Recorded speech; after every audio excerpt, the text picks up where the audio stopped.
Talha bin Ubaidillah radhiyallahu anhu meriwayatkan, katanya pernah ada seorang lelaki dari kalangan penduduk Najd datang kepada Rasulullah sallallahu alaihi wasallam dengan rambut yang tidak terurus. Gema suaranya kami dengar, tetapi kami tidak dapat menangkap,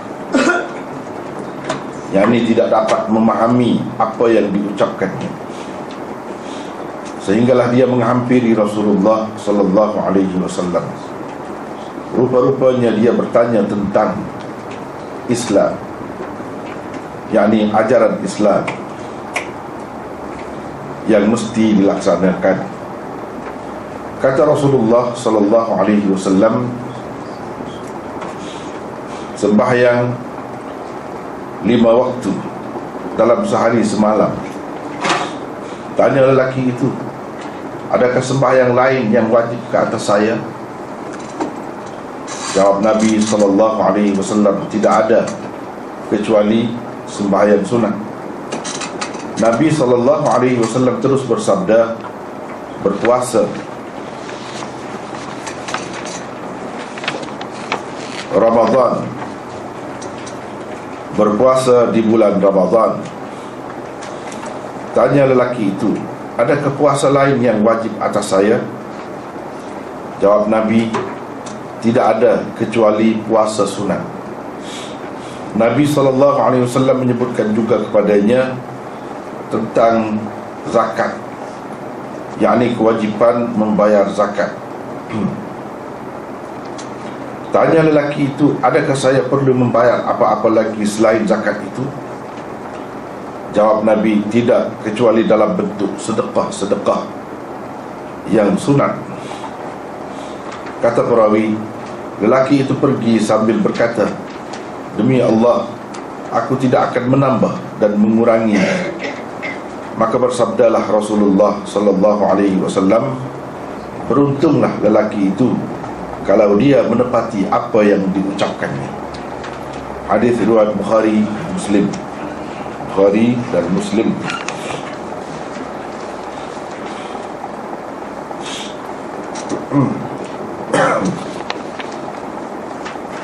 Ini ialah hadis yang ke-14 di dalam Mishkat, kitab Mishkat. Hadis yang ke-14 ini diriwayatkan oleh Talha bin Ubaidillah. Siapa Talha bin Ubaidillah? Saya ada buat nota di bawah tu, At-Taimi Al-Qurashi. Kunyahnya ialah Abu Muhammad. Salah silah nasab Talha bertemu dengan salah silah nasab Rasulullah sallallahu alaihi wasallam pada datuk ketujuh, sama seperti Sayyidina Abu Bakar bertemu pada datuk ketujuh, yakni dari keturunan yang sama. Kemudian banyak keistimewaan dia. Antaranya yang disebutkan, beliau adalah salah seorang sahabat 10 Rasulullah sallallahu alaihi wasallam, yakni yang dijanjikan syurga. Ahadul asharatil mubasyarah bil jannah, salah seorang sahabat 10 yang dijanjikan syurga, 10 orang. Dia itu termasuk. Salah seorang daripada 8 orang sahabat yang memeluk agama Islam di peringkat awal. Ini peringkat awal. Salah seorang daripada 5 orang sahabat yang memeluk agama Islam atas usaha Abu Bakar, kerana dakwah seruan Abu Bakar, ajak dia. Ini salah seorang.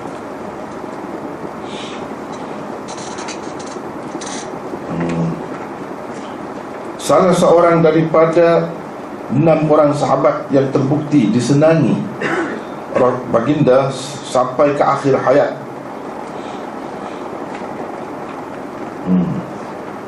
Jadi disebutkan sahabat yang Rasulullah meninggal dunia, wafat dalam keadaan senang hati, redha. Senang hati itu terjemahan kepada redha.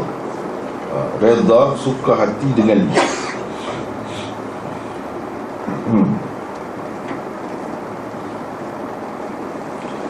Dan kemudiannya dilantik oleh Umar sebagai ahli syura untuk memilih dan melantik khalifah sesudahnya. Jadi beberapa orang pilihlah dalam beberapa orang. Dia salah seorang. Jadi kira-kiranya selepas Sayyidina Umar, pada pandangan Sayyidina Umar, dia adalah salah seorang yang layak untuk dilantik menjadi khalifah. Kita sedia maklum, Sayyidina Umar ni, dia pandangan dia, perhatian dia tidak seperti pandangan dan perhatian orang lain. Dia halus, teliti dan cermat. Kalau dia kata layak tu memang layak. Layak. Jangan kira lah riwayat-riwayat yang mengalir itu, tak kira. Macam-macam sebut, macam-macam sebut, tak kira. Kita kira yang ni, yang jelas ada di dalam hadis-hadis yang sahih. Kalau Rasulullah sallallahu alaihi wasallam redha, berkenan dengan seseorang, suka hati, senang hati dengan seseorang, tak boleh dah nak lawan siapa pun. Kalau seorang tu dipilih oleh Umar dalam beberapa orang, layak menjadi khalifah, itu bukan calon-calon orang. Kalau dia termasuk dalam salah seorang sahabat 10 besar-besar semua ni, semua ni besar maknanya kepada sejarah Islam.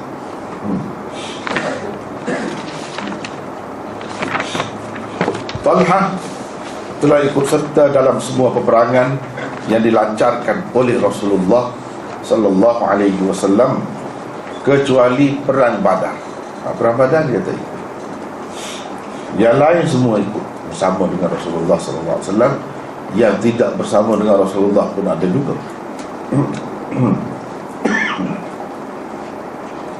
Yang ini salah seorang pejuang besarlah, pejuang besar. Walaupun begitu, Nabi SAW tetap memberikan kepadanya habuan daripada hasil harta rampasan perang Badar, seperti orang-orang lain yang telah berperang dalam peperangan Badar. Maknanya pada pandangan Rasulullah ni, walaupun dia tak pergi, ada sebab. Seperti Sayyidina Uthman, ada beberapa orang sahabat besar yang lain tak pergi juga, tapi masing-masing ada peranan sendiri. Dan semuanya dengan diketahui oleh Rasulullah SAW. Bukan saja-saja, kalau nak kira, mereka pun akan turut serta juga, tapi oleh kerana ada sebab-sebab tertentu, mereka tak pergi. Buktinya Nabi SAW senang dengan mereka, suka hati, puas hati dengan mereka, iaitu harta rampasan perang Badar itu dibahagikan juga kepada mereka seperti orang yang pergi. Ini berdasarkan penilaian Rasulullah SAW sendiri. Jadi tak boleh lagi kita ungkit dia tak pergi perang Badar, tak boleh lagi kita kata begitu. Tapi dalam sejarah umat Islam ni macam-macam ada. Antaranya ada yang mengungkitkan begitu. Macam Sayyidina Uthman, dia tak ikut perang Badar, dia sebut begitu. Masalahnya, kenapa Rasulullah SAW bagi tu harta ghanimah, habuan dia seperti orang yang pergi itu? Kenapa? Siapa yang kita nak salahkan sekarang? Sepatutnya fikir begitu.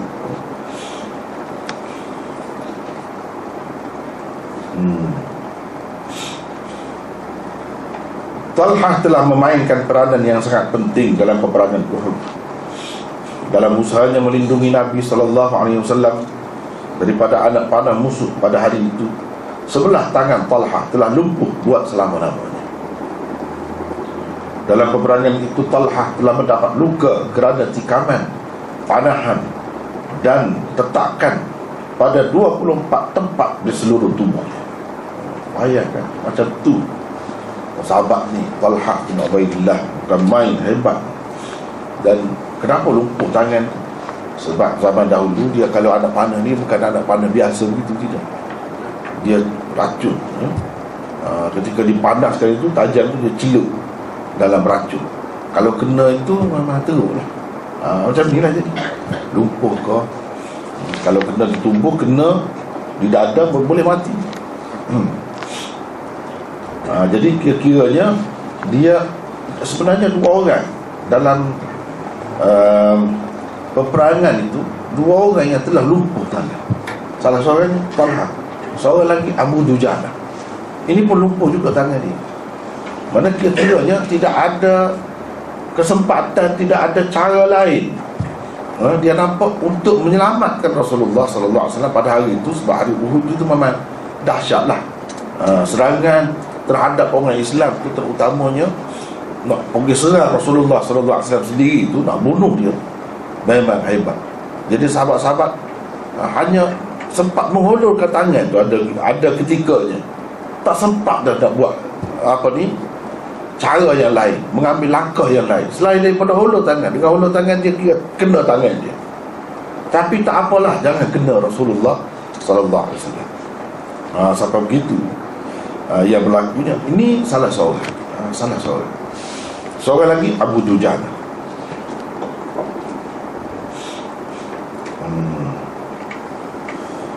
Abu Bakar apabila mengenangkan hari Uhud selalu berkata, hari itu semua sekali adalah hari Talha. Jadi dapat kita bayangkan betapa peranan Talha pada hari itu, macam mana hebatnya dia berperan pada hari Uhud itu, sehingga Abu Bakar kata hari itu semua sekali adalah hari Talha. Walaupun dia tak pergi dalam perang Badar, dalam perang Uhud dia masuk.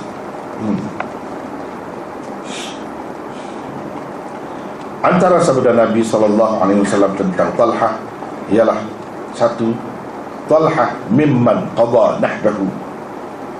Bermaksud Talha adalah salah seorang yang telah bertekad untuk berperang dengan orang-orang kafir sampai mati. Dia sanggup berkorban kerana Islam. Ini salah seorang. Siapa yang kata? Nabi SAW sendiri kata. Bila dia kata tu tak betul lah. Tak boleh kita nak pertikai dalam.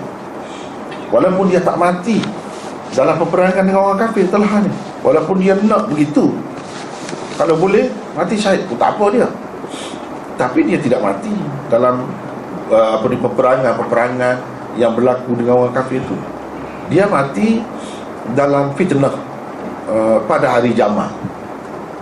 Pada hari Jamal kan, perang saudara yang berlaku di antara puak Aisyah dengan puak Sayyidina Ali.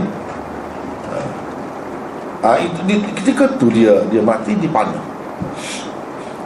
Jadi orang tu kata ini yang sebenarnya pada pendapat saya, seperti saya telah kemuka dah sebelum pada ni, dalam buku tu pun ada Sayyidina Muawiyah tu, dan dalam kuliah-kuliah saya pun saya selalu sebut, sebenarnya pihak ketiga bukan pihak Sayyidina Ali yang sebenar-benar, bukan pihak Aisyah. Kalau pihak Aisyah, kenapa dia nak bunuh Talha? Talha tu yang menyokong dia. Talha tu menyokong. Talha tu antara sahabat yang pergi nak mendamaikan, yang pergi nak minta Sayyidina Ali ni biar hukum lah, jangan ikut sangat kehendak orang-orang yang berselindung di sebaliknya itu, menyokongnya itu. Sebenarnya mereka itu terdiri daripada orang-orang yang telah membunuh Sayyidina Uthman. Jadi sahabat-sahabat ni nampak begitu. Jadi dia nak bagi nasihat. Dan perang itu tidak dirancang. Perang itu bukan nak dibuat oleh sahabat mana-mana pihak, tak ada. Tetapi musuh ni, pihak ketiga ni, bila dia tengok orang Islam dia nak, kalau Sayyidina Ali terima, dia jadi macam mana? Mereka lah yang kena tangkap, mereka lah yang kena bunuh, kena hukum. Jadi dia buat kacau. Itulah sejarah yang betul. Benda-benda macam ni kita boleh tengok kalau kitab lama, umpamanya kitab Al-Awasim min Al-Qawasim, Ibnu Al-Arabi memang dia sebut dengan jelas benda-benda begini, terutamanya di kitab itu bersama dengan nota, ta'liqat, komentar yang dibuat oleh Syekh Muhibbuddin Al-Khatib. Syekh Muhibbuddin Al-Khatib. Kalau baca itu memang nampak sangat sejarah yang sebenarnya macam mana. Kadang-kadang dikemukakan kepada orang ramai ni macam orang Islam ni berebut kuasa, nak tahta lah, seseorang yang begitu. Padahal tidak. Ya sebenarnya macam tadi, dalam itulah, dalam maksud mereka nak memanaskan keadaan lagi, nak mengapi-apikan keadaan lagi, mereka bunuh orang itu, bunuh orang ni pada ketika itu. Itulah yang berlaku. Itulah yang berlaku. Talhah mati dalam peristiwa itu juga. Zubair bin Awwam mati dalam peristiwa itu juga. Dan mereka ini termasuk dalam sahabat yang 10 sahabat yang hebat-hebat, yang telah begitu berjasa, yang sebenarnya pihak ketiga ni tak senang dengan orang-orang yang berjasa, yang banyak sangat sumbangan kepada Islam. Inilah peluang mereka membunuh orang ni. Sebenarnya mereka bukan musuh pada sahabat-sahabat ni. Sayyidina Ali sendiri pun dia musuh juga. Sebab itu dia cuba nak bunuh kan. Memang bunuh pun. Mati Sayyidina Ali. Ini pihak ketiga. Tidak ada daripada dua pihak tu, tak ada. Jadi kira-kiranya pihak yang ketiga ni berjaya jugalah dalam sejarah Islam. Walaupun tak lama selepas itu dapat diatasi, tapi untuk beberapa ketika memang ramailah yang terkorban sebenarnya. Inilah kehendak Allah SWT, ada hikmah di sebaliknya, telah berlaku dalam sejarah kita. Apa yang penting sebenarnya pengajaran daripada benda-benda ni, pengajaran untuk kita orang kemudian. Yang kedua, man sarrahu an yanzura ila syahidin yamshi ala wajhi al-ard falyanzur ila Talhah bin Ubaidillah. Sesiapa yang ingin melihat orang syahid yang berjalan di atas muka bumi, lihatlah Talhah bin Ubaidillah. Kalau kita nak kira, dia tidak berpegang dengan orang kafir, tapi dalam maksud nak mendamaikan orang Islam, dalam maksud nak mententeramkan keadaan, mengamankan suasana dengan maksud yang baik. Jadi kita tak boleh kata dia berada di pihak yang salah. Tak betul lah kalau orang kata orang yang semua pihak yang melawan Sayyidina Ali itu berada di atas kebatilan. Kalau di atas kebatilan, maka bagaimana Rasulullah SAW kata begini? Dia sudah jelas tidak berpihak pada Sayyidina Ali pada ketika itu. Sudah jelas.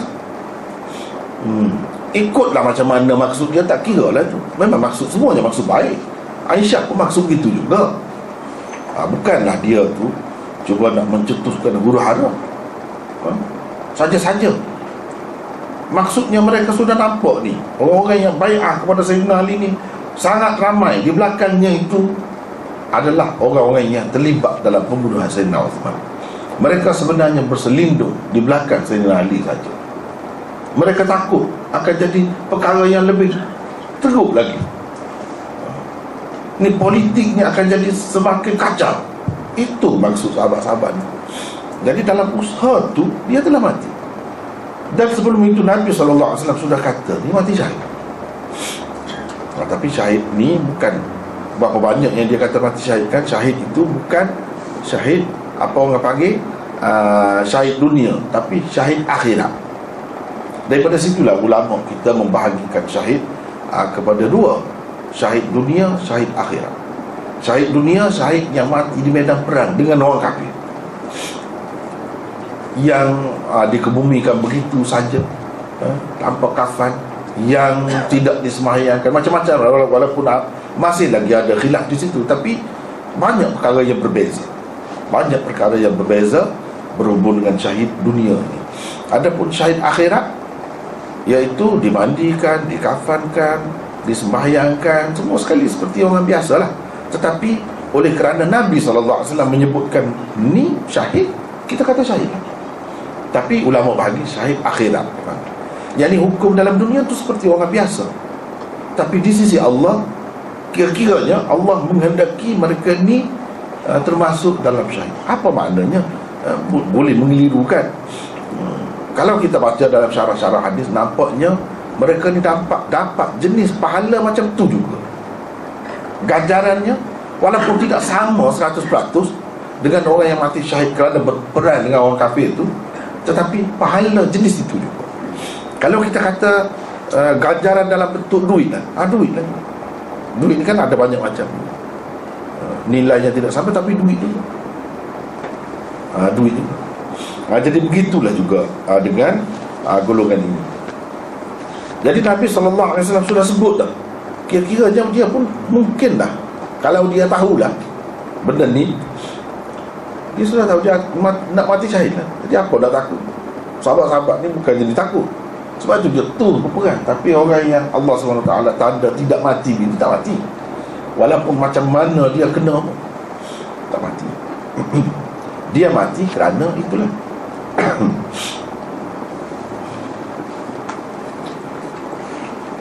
Yang ketiga, Rasulullah SAW telah menggelari Talha dengan beberapa gelaran. Antaranya ialah Talha al-Khair, Talha baik, Talha al-Fayyad, Talha dermawan, Talha al-Jawad, Talha pemurah. Ini antara beberapa gelaran yang Nabi SAW sendiri berikan kepada Talha, menunjukkan dia ni memang seorang yang terpilih lah, sangat istimewa, terutamanya dalam kedermawanannya. Kan apa ni ayat la tanalul birra hatta tunfiqu mimma tuhibbun, itu turun ada kaitan dengan dia. Dia bagi harta dia yang paling berharga. Bila turun ayat tu, mana terus dia buat, dia amalkan, ikut perintah Allah SWT, ikut apa yang disebutkan itu. Maksudnya, kamu sekali-kali tidak akan dapat mencapai darjat kebajikan yang sebenar-benarnya selagi kamu tidak membelanjakan apa yang kamu sayangi. Hatta tunfiqu mimma tuhibbun wa ma tunfiqu min syai'in fa innallaha bihi alim. Apa saja pun yang kamu belanjakan, ingat, Allah Maha mendengar lagi Maha mengetahui. Dia tidak akan sia-siakan pahala ganjarannya untuk kamu. Jadi Talha menyambut terus. Dia kata dia ada tanah yang sangat berharga. Nabi SAW tidak suruh pun dia sendiri. Tanahnya di Bayruha, kata dia, itu yang paling berharga dan paling disayangi. Kerana apa? Kerana Allah SWT sudah kata begitu. Bila kata begitu, dia nak tengok siapa yang mendakwa, yang mengaku Islam ni, yang nak buat. Di kalangan sahabat terus ada. Itulah sahabat ni yang berbeza dengan generasi kemudian ni. Kalau kita perhatikan, umat Islam yang lain bila-bila masa pun tak boleh lawan. Kalau sahabat ni ada ayat apa, terus dia buat. Dia buat sungguh. Dia buat sungguh. Jadi macam ni, belanja sungguh, derma, buat kebajikan. Sebab itulah Nabi SAW gelar dia dengan Talha al-Fayyad, Talha al-Jawad. Beliau telah meriwayatkan sejumlah 38 hadis. Tetapi Bukhari hanya telah meriwayatkan 4 sahaja hadisnya. Talha meninggal dunia pada tahun 36 Hijrah ketika berumur 64 tahun. Jadi di sini kita tengok 38 hadis, tak banyak kan? Tak banyak. Kenapa dia tak dapat hadis banyak? Dia tak sempat. Satunya sibuk dengan kerja-kerja banyak. Sahabat-sahabat ni dia tidak bercakap banyak, dia jadi buat kerja yang banyak. Kalau orang yang ikut sahabat, dia akan jadi macam tu lah. Dia tidak bercakap banyak, dia buat lebih banyak lagi daripada dia bercakap. Sebenarnya itu orang yang ikut sahabat.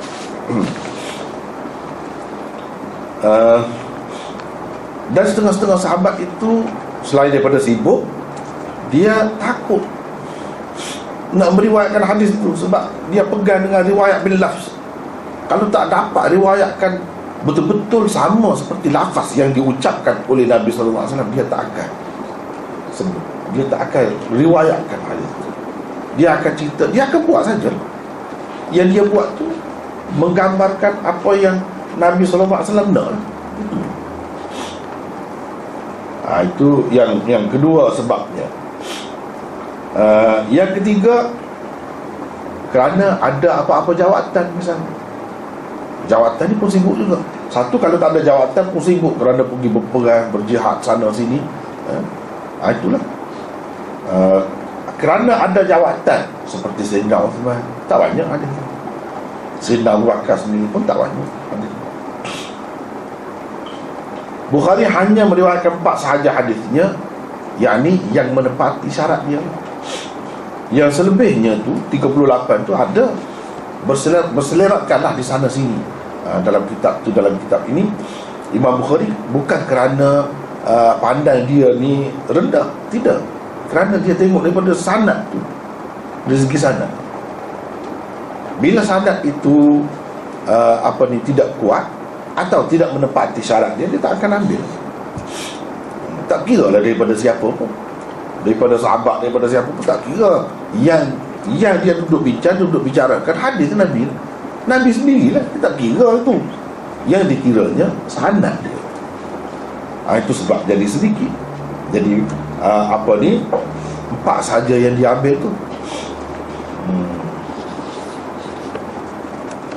Yang ketiga, boleh jadi maksudnya Imam Bukhari ambil 4 sahaja tu bukan bermakna tak ada dah hadis dia ni yang menepati syarat dia. Tidak juga, tak mesti. Cuma sekadar itu yang dikehendakinya, sekadar itu yang dikehendakinya diperlukan untuk kitab dia pilih. Kita kena ingat begitulah. Kalau tidak, kenapa Imam Bukhari ragu dengan dia kan? Bukan soal itu. Ini soal perawi di bawahnya, atau soal keperluan. Sebabnya mereka ini, kalau kita tak ambil riwayat daripada dia pun, dia tetap lebih, semua orang terima. Tapi kalau sahabat-sahabat dia biasa-biasa tu, setengah-setengah sahabat tak ada pun riwayat, tapi dia tu ada, wujud peranan dia besar dalam peranan yang besar dalam sejarah Islam semasa Nabi SAW. Macam tadi kita sebut Abu Dujana, mana ada? Tak ada, tapi peranan dia besar. Mus'ab bin Umair misalnya, itu orang yang hebat. Tapi dari segi riwayat tak ada sangat. Kalau ada pun 1-2 saja.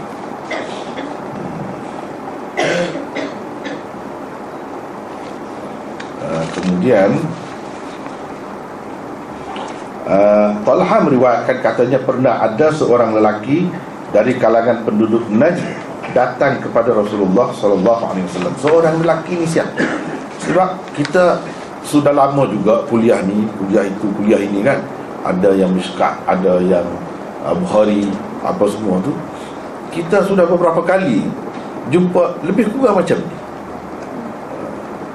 Jadi kadang-kadang ulama sendiri pun terkeliru, orang yang sama ke orang lain. Sebab itu kalau kita tengok dalam syarah-syarah kitab, dia kata ni orang yang sama. Sebab lafaz dia tu saya tak akan ubah, dan saya tak akan tambah, tak akan kurangi. Ini bukan satu hadis ni saja. Yang sebelum ni diriwayatkan oleh Anas, diriwayatkan oleh Abu Hurairah, dan ramai lagi yang lain, lebih kurang macam tu juga. Ucapan dia. Dan Nabi SAW pun kata, sesiapa yang nak tengok ahli syurga, dia tengok. Lebih kurang. Jadi adakah orang yang sama ataupun lain? Di situ bukan kita saja yang pening. Kalau kita orang biasa ni, patutlah kita kata pening. Tak tahu nak pilih yang mana. Ulama-ulama pun sebenarnya terkeliru. Misalnya di sini, contohnya ni Ibnu Abdul Bar, Qadhi Iyad, nota 126 tu. Ibnu Battal, Ibnu Al-Arabi dan Al-Mundhiri berpendapat, lelaki berkenaan bernama Dhimam bin Tha'labah, pengunjung Nabi SAW dari kabilah Bani Sa'ad bin Bakar. Ada 3 alasan yang mendorong mereka berpendapat demikian. 1, kerana Imam Muslim mengemukakan kisahnya selepas mengemukakan hadis Talha. Dalam Muslim ada juga. Selepas kemukakan hadis Talha, dia kemukakan hadis Dhimam bin Tha'labah. Jadi kata mereka ini ada kaitan. Yang kedua, kedua-dua orang yang mengunjungi Nabi SAW itu adalah orang Badui. Ketiga, kedua-dua mereka di akhir pertemuannya dengan Nabi SAW mengucapkan perkataan yang sama, iaitu aku tidak akan menambah dan tidak akan menguranginya. Tetapi Imam Al-Qurtubi, Al-Bulqini, An-Nawawi, Hafiz Ibn Hajar, Al-Aini, Maulana Ubaidullah Al-Mubarakfuri dan lain-lain tidak mahu menerima orang berkenaan sebagai Dhimam bin Tha'labah. Sudah ada khilaf. Tak mahu terima. Ini bukan Dhimam bin Tha'labah, kerana latar belakang kisah mereka berdua berlainan. Tentang orang ni yang diriwayatkan oleh Talha ni, kita sudah baca tadi macam mana dialog dia dengan Rasulullah sallallahu alaihi wasallam. Soalan-soalan yang dikemukakan oleh mereka juga berlainan. Dalam masalah ini penulis lebih bersetuju dengan pendapat golongan kedua tadi. Untuk lebih jelas, lihatlah hadis Bukhari berikut bersama terjemahannya sebagai perbandingan di antara riwayat Talha di atas dengan riwayat Anas yang dengan terang mengemukakan kisah Dhimam bin Tha'labah. Ini riwayat Anas yang dengan jelas mengemukakan riwayat Dhimam bin Tha'labah. Cuba kita perhatikan apa beza. Jelas ada perbezaan. Maka tak bolehlah kita kata ini orang yang sama. Ini orang yang sama. Kalau nampak kebetulan di akhir tu ucapan dia lebih kurang sama, itu kebetulan. Itu kebetulan. Suatu kebetulan gitu. Tapi bagi orang yang kata, takkanlah kebetulan macam tu. Kalau benda yang sama, lebih kurang soalannya akan sama sebenarnya. Kalau kita tengok orang yang bersemayam, sama. Sebab dia buat benda yang sama. Jadi orang lain pun sama. Itu soalan yang timbul. Dan begitulah, kalau dijawab, apa reaksinya? Ini baru dua orang. Kalau ramai lagi pun kita boleh terima. Sebab apa? Sebab ramai sangat orang-orang yang pergi bertemu dengan Nabi SAW. Kalau ada kebetulan macam tu, itu tak jadi masalah sebenarnya. Boleh diterima sebagai orang yang berbeza-beza. Yang pentingnya, banyak perkara yang lain kita kena ambil kira. Jangan tengok bahagian tu saja.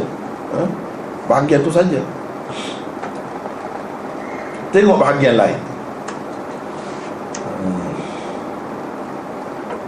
Jadi kalau kita kata orang yang jawab ya, tu orang yang sama lah. Jadi nak makan nasi? Ya. Orang lain tanya? Ya. Jadi orang sama lah. Takkan begitu. Tengoklah yang lain-lain juga. Latar belakangnya, perkara-perkara yang lain. Jangan itu saja yang ditengok. Memanglah kalau pergi tempat makan, akan ditanya begitulah. Kalau nasi ada, roti ada, macam-macam lagi. Nak makan nasi? Ya. Yang tu? Ya. Ya juga. Jadi orang yang sama lah kalau macam tu. Jadi benda ni pun macam tu juga. Cuma kita kena tengok di tempat-tempat lain. Barulah kita dapat menentukan bahawa ini orang yang berbeza. Sebab apa? Benda ni boleh berlaku beberapa kali. Tidak peliklah kalau misalnya sembahyang Rasulullah SAW tegur kan ni. Lepas tu ada pula riwayat lain tegur pula. Tegur tu mungkin tidak orang sama, orang lain. Jangan kita kata tegur ni sekali saja. Sebab benda yang berlaku itu bukan hanya sekali, boleh berlaku benda tiap-tiap hari. Jadi kalau Nabi SAW nak tegur tiap-tiap hari pun ada. Ada yang baru Islam, baru belajar sembahyang, yang ada lah tu yang dia nak tegur. Kita kata begitulah. Cuba tengok riwayat ini. Kita ambil maksudnya. Abdullah tak apalah, Anas bin Malik bercerita, ketika kami sedang duduk bersama Rasulullah SAW di dalam masjid, tiba-tiba datang seorang lelaki.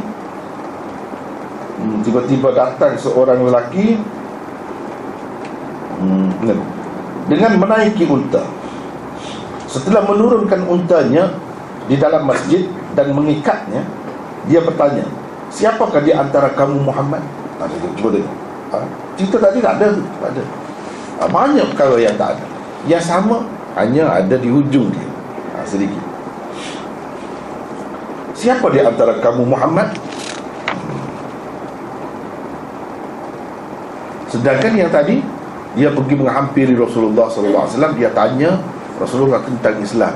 Rasulullah SAW pun kata sembahyang 5 waktu. Kira-kiranya dia sudah tahu dah Islam tu apa. Dia tanya kewajipan dalam Islam. Dia sudah Islam dah. Ini hadis Talha. Ini tak tahu lagi Nabi, tak kenal lagi.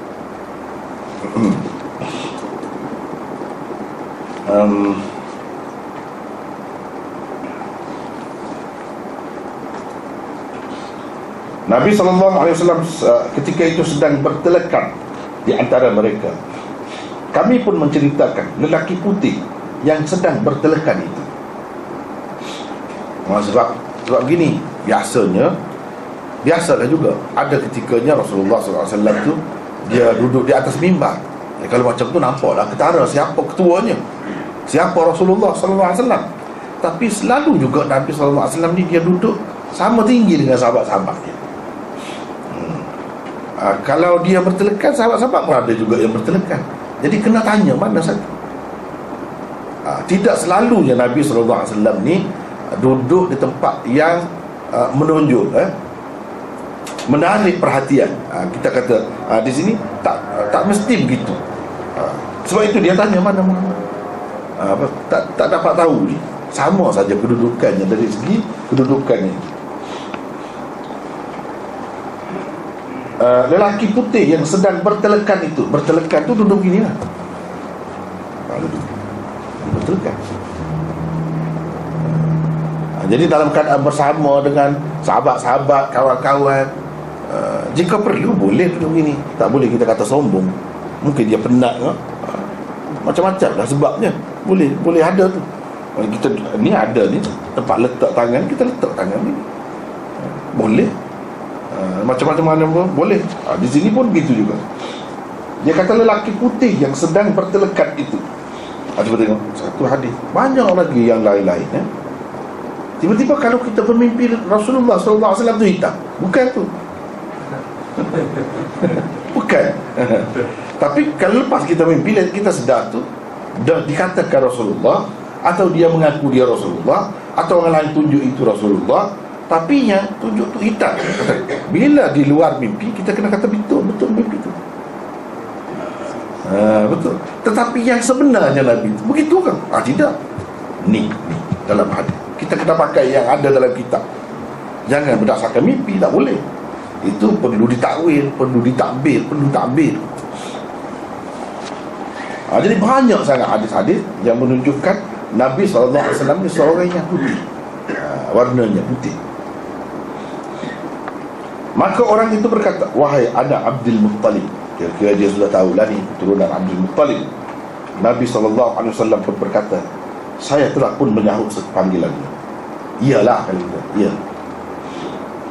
Lelaki itu berkata lagi, saya akan kemukakan soalan yang agak keras kepada. Janganlah pula engkau berkecil hati. Saya nak tanya ni mungkin menyebabkan kamu kecil hati. Jangan gitu. Saya nak tanya keras. Sahabat-sahabat ada dekat Nabi SAW. Cuba tengok kan, dalam riwayat Talha tadi tak ada semua. Tak ada. Beza tu. Cuba kita tengok ayat dia tu, dari segi cara dia bercakap tu, tidak menunjukkan orang yang sama. Tidak menunjukkan orang yang sama.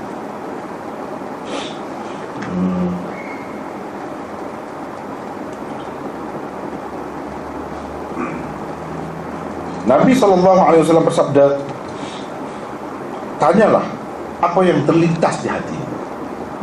Itu cara Nabi SAW, dia lembut. Dia panggil peluang kepada orang, nak tanya-tanya, nak bincang, nak apa pun dia macam tu. Nabi SAW dia tidak jenis memaksa, guna cara keras, tidak dia jawab kasar, tidak. Macam ni lah cara. Orang itu pun terus berkata, saya mahu bertanya engkau demi Tuhanmu dan demi Tuhan orang-orang sebelummu, adakah Allah telah mengutuskan engkau kepada manusia seluruhnya? Ini nampak dia tidak Islam lagi kan? Nampak. Yang tadi tidak. Apa gunanya cerita tak ada dah sembahyang lain selain daripada ini, yang lain itu sunat. Itu berguna kepada orang Islam, berguna kepada orang yang sudah Islam.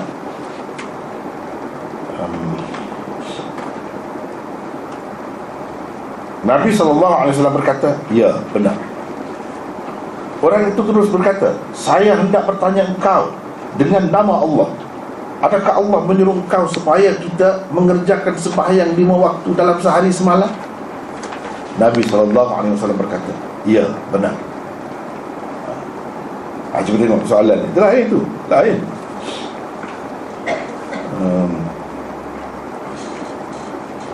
Saya mahu bertanya engkau dengan nama Allah, adakah Allah menyuruh engkau supaya kita berpuasa 1 bulan dalam setahun?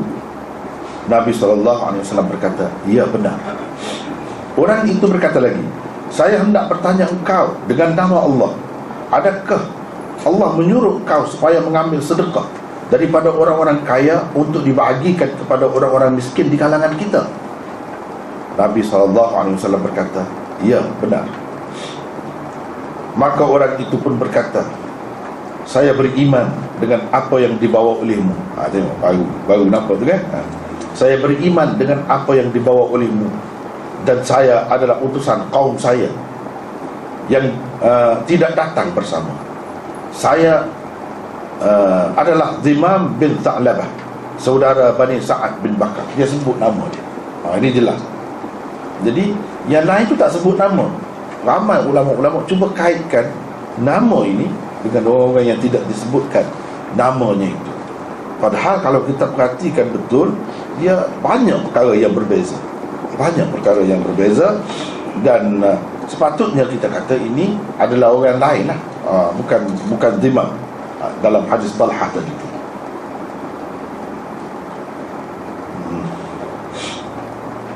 Jadi daripada hadis-hadis ini kita dapat buat kesimpulan kan, yang maklum di kalangan orang-orang yang bukan Islam, yang tak masuk lagi Islam, dia tahu dah apa yang Nabi ajar. Sembahyang, puasa, itu benda yang dia tahu. Sebab itu kalau dia pergi nak tanya, dia tanya benda tu. Ini perkara asas. Dan Nabi SAW tekankan benda ni. Dapat kita faham daripada hadis-hadis ni, orang-orang yang baru begitu, itu yang dia tahu. Tak sama ada baru memeluk agama Islam ataupun yang tak memeluk lagi agama Islam, itu soalan. Bermakna inilah benda yang ditekankan oleh Rasulullah SAW, yang kita panggil sebagai rukun Islam. Rukun Islam. Dalam riwayat lain macam-macam caranya diriwayatkan itu. Inilah benda. Kemudian Imam Bukhari ada Musa dan Ali bin Abdul Hamid juga meriwayatkan hadis ini daripada Sulaiman bin Al-Mughirah, daripada Thabit, daripada Anas, daripada Nabi sallallahu alaihi wasallam. Sebab riwayat tadi Imam Bukhari ambil daripada Abdullah bin Yusuf, qala hadatsana al-Layth an Sa'id wal Maqburi an Sharik bin Abdullah bin Abi Namir. Sharik bin Abdullah bin Abi Namir ni memang perawi Bukhari, tetapi Bukhari mengemukakan riwayatnya sebagai syawahid, bukan sebagai perawi utama. Jadi Imam Bukhari takut orang kata cara dia cermat, tapi kalau kita tak belajar, kita tak tahu apa sebab dia kemukakan begitu. Dia kata Musa dan Ali bin Abdul Hamid juga meriwayatkan hadis ini. Apa tujuan dia kata begitu? Jadi tujuannya nak menampung, mungkin kalau orang pertikaikan ataupun orang persoalkan tentang Syarik bin Abdullah bin Abi Namir. Jadi maknanya ini kurang kuat ni kalau nak kira ni. Kenapa Imam Bukhari kemukakan dia? Jadi Imam Bukhari nak kata bukan dia saja. Tengok, saya ambil riwayat ini daripada Anas melalui saluran yang lain. Tengok, ada lagi saluran yang lain. Kalau dia ambil pun, dia ada lagi yang lain. Bukan itu dijadikan semata-mata asas kepada riwayatnya. Tidak. Lihatlah sendiri betapa jauhnya perbezaan. Itu sepatutnya sudah ada kata penutup lah ya. Penutup kata tu daripada Nabi SAW. Sepatutnya ada penutup kata di situ. Kemudian ini komen kita. Lihatlah sendiri betapa jauhnya perbezaan di antara kisah Zimam bin Tha'labah dengan kisah lelaki yang tersebut di dalam hadis Talhah di atas. Itu perbezaan. Jadi kalau ada perbezaan pun, ada beberapa orang pun, ya kita boleh terima. Sebab benda-benda macam ni mungkin sekali berlaku, beberapa kali, bukan hanya sekali saja. Habis dari situ, kita tengok pula. Jadi rambut dia tidak terurus mari. Daripada jauh lagi bunyi suara. Daripada jauh lagi bunyi suara dia. Sebab dia orang Badui kan, sama-sama Badui. Cara dia tu kan kasar sikit. Kalau orang bandar, dia lain. Orang bandar dia lembut, berhalus, beradab, sopan. Dia tidak jauh lagi bercakap dah. Kalau orang yang bertamadun, kita kata beradab, dia tidak bercakap. Dia bercakap perlahan, lembut. Ni tidak. Gemar suaranya kami dengar, tetapi kami tidak dapat menangkap apa yang diucapkan. Dia jauh lagi. Dia sudah bercakap dah, sudah kata dah. Macam-macam pendapat ulama yang saya tidak sebut di sini, banyak lagi sebenarnya. Sebab hadis ini ada beberapa tempat. Jadi jangan tengok di sini saja, tengok tempat lain juga mungkin ada sebut yang lain. Antaranya ada pendapat ulama yang kata begini, sebenarnya dia bukan bercakap kuat. Dia mari itu dia dalam keadaan gemetar sebenarnya. Sebab Rasulullah SAW ni seorang yang hebat. Dia baik nampak muka dia, tapi orang tengok tu gerung. Dia bukan orang yang bengis, senyum selalu, senyum Nabi. Tapi orang yang nak pergi berjumpa dengan dia tu takut, gementar. Dalam keadaan gementar itulah dia takut, pertanyaan dia tu tersasul, pergi ke lain, dia duk ulang. Macam budak yang menghafal, sebelum dia pergi di hadapan gurunya, dia sudah baca. Dia takut dia terlupa. Itulah yang ini.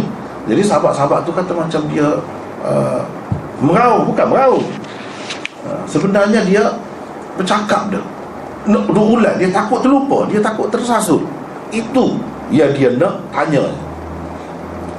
Itu cara orang yang dalam keadaan berdebat-debat. Begitulah cara dia ulang. Apa yang dia nak tanya. Ada juga ulama yang kata, ada juga yang kata tidak, memang orang Badui ni memang macam dia belum sampai lagi, sibuk dah. Dia sibuk dah, memang macam Nabi SAW pun ada katakan, man bada jafa. Orang Badui itu, orang darat, orang hulu itu selalunya kasar. Sifat dia tu kasar. Memang kalau kita pergi kampung-kampung kan, kuat suara dia di mana, kuat suara. Tapi kalau dia bandar, dia macam bisik-bisik gitu. Tenang, tenang. Orang yang beradab, orang yang berpendidikan tinggi, dia lain. Bincang pun dengan tenang. Dia biasa pun macam nak berkelahi. Macam nak berkelahi. Jadi cakap tu pun kasar. Termasuklah kalau orang Kelantan kan, kasar. Orang Kelantan ni kalau yang kasar tu lah. Apa dia kata binatang? Binatang lah. Tapi itu mesra tu bagi dia, mesra. Saya tak biasa guna, tapi ada orang yang guna begitu. Sekarang ada yang masih lagi. Kalau tak sampai begitu, dia kira tak mesra lagi. Itu kasar tu. Binatang ni, kakah ni, kakah tu tahu, kakah perkakas. Dia perkakas. Itu cara dia cakap, memang kasar.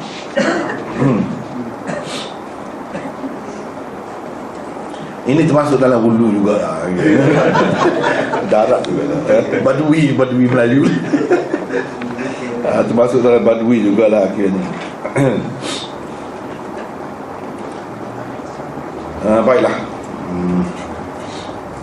Sehingga dia menghampiri Rasulullah sallallahu alaihi wasallam. Rupa-rupanya dia bertanya tentang ajaran Islam yang mesti dilaksanakan. Kata Rasulullah sallallahu alaihi wasallam, sembahyang 5 waktu dalam sehari semalam. Tengok, penekanan ni memang jelaslah dalam hadis mana-mana, bila-bila pun inilah yang ditekankan. Sebab itulah kita tengok di mana-mana pun muka bumi ini, kalau umat Islam yang taat, yang patuh, dia tak akan tinggal sembahyang. Puncanya tengok berapa banyak hadis-hadis macam ni. Sembahyang. Tanya lelaki itu, adakah sembahyang lain yang wajib ke atas saya? Jawab Nabi SAW, tidak ada kecuali sembahyang sunat. Nabi SAW terus bersabda, berpuasa dan seterusnya. Jadi kecuali sembahyang sunat. Yang lain-lain selain daripada sembahyang 5 waktu itu adalah sembahyang sunat. Sembahyang 5 waktu itu saja yang wajib. Kenapa? Kalau kita perhatikan dalam teks asal dia, hal alayya ghairuh, hal alayya ghairuha. Alayya, dia guna begitu, hal alayya ghairuha. Kalau kita nak kira makna umum dia tu, adakah sesuatu yang lain yang fardu ke atas saya, atau adakah yang lain selain itu yang wajib ke atas saya? Ala itu tidak jelas menunjukkan fardu atau wajib, boleh kedua-dua. Sebab di sini ada perbincangan. Imam Abu Hanifah kata ada yang wajib. Jadi tak boleh sepatutnya kita terjemah begitu. Saya terjemah tu tidak mengikut selera dia tu. Kalau kira tadi mana?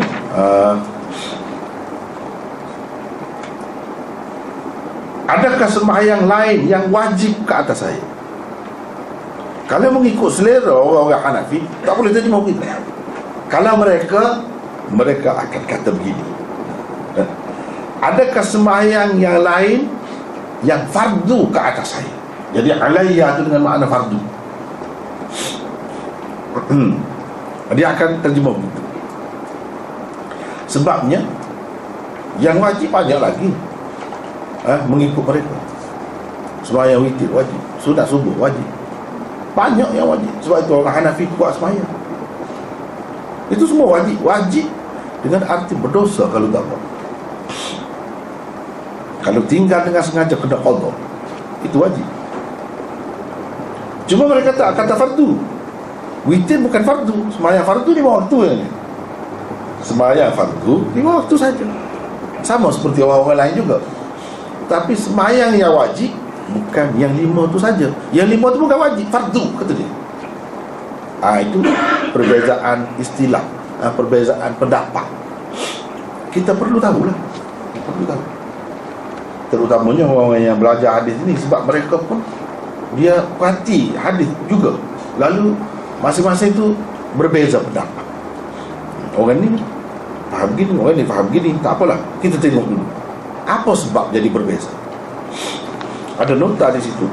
Ini adalah terjemahan kepada sabda Nabi SAW, la illa an tatawwa, tidak ada kecuali sembahyang sunat.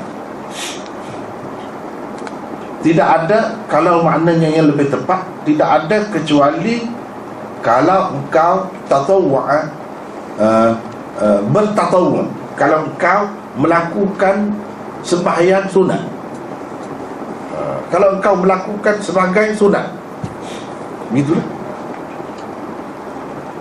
Tapi kita terjemah kecuali sembahyang sunat, itu ringkas.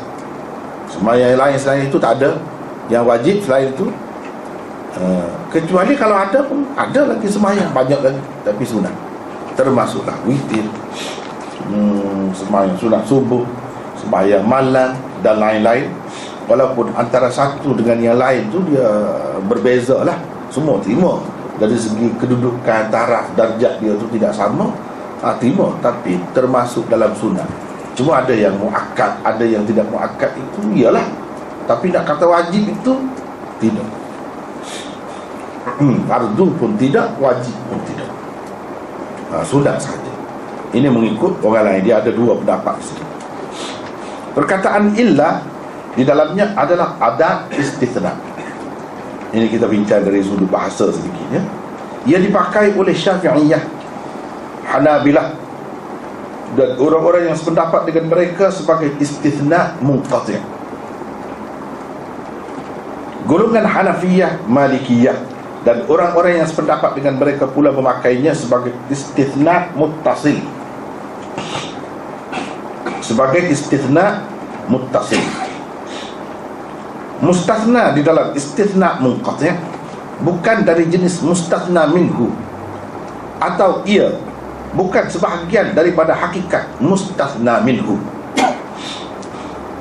Sementara di dalam istithna muttasil pula, mustathna adalah dari jenis mustathna minhu, atau ia merupakan sebahagian daripada hakikat mustathna minhu. Ya. Jadi itulah kalau orang yang sudah belajar kan dia sudah jelas dah sebenarnya. Tapi kepada orang yang tidak belajar, istithna mustathna minhu apa ni, boleh membeningkan kepala juga. Saya pun tak tahu juga apa bahasa kita kata, ya. Kalau guna perkataan ini, tak apa, kita tengok dulu. Contoh istithna muttasil, contoh istithna munqati' yang selalu diberikan oleh ulama nahwu Arab ialah qamal qaum illa farasan. Semua orang berdiri kecuali kuda. Semua orang berdiri kecuali kuda. Ini yang ada dalam kitab lah. Saya sebut yang ada dalam kitab. Kuda yang dikecualikan daripada berdiri di dalam ayat ini bukan dari jenis orang, atau ia bukan sebahagian daripada orang, yang ini manusia, bukan manusia lah, hakikatnya lain. Yang dikecualikan itu. Contoh istithna muttasil yang selalu diberikan oleh ulama nahwu Arab pula ialah qamal qaumu illa Zaidan. Semua orang berdiri kecuali Zaid. Zaid yang dikecualikan daripada berdiri di dalam ayat ini adalah dari jenis orang, atau ia adalah sebahagian daripada orang, yakni manusia. Sebahagian daripada manusia. Itu orang panggil istithna muttasil. Jadi dalam bahasa kita dia ada benda macam ni. Kalau kecuali kecuali itu bolehkah kita faham gitu? Jadi semua pelajar datang kecuali polis. Semua penunjuk perasaan hadir kecuali polis, misalnya jadi ini kecuali polis, ini dikecualikan polis itu daripada penunjuk perasaan itu. Ni pengecualian itu termasuk dalam istithna apa? Muttasil ke munqati? Itu benda. Contohnya